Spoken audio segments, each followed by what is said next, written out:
لیکن بہرحال مولا کائنات ہی کی سیرت کی روشنی میں اس موضوع سے متعلق کچھ اہم باتیں گزارش کرنا ہے۔ اسلامی روایات میں اور اسلامی اخلاقیات میں غیظ و غضب کو انتہائی خطرناک صفت قرار دیا گیا ہے۔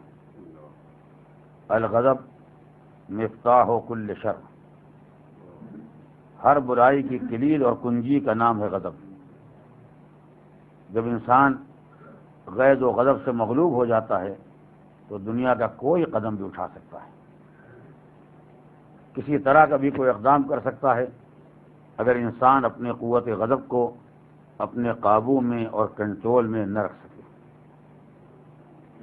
شیطان کے لیے بہترین وسیلہ اور بہترین ذریعہ انسان کو بہکانے میں یہی قوت غضب واقع ہوتی ہے۔ اگر مومن سے مومن کو لڑوانا چاہے تو بہترین ذریعہ ہے قوت غضب۔ اگر انسان کو بدنام کرنا چاہے تو بہترین ذریعہ ہے قوت غضب۔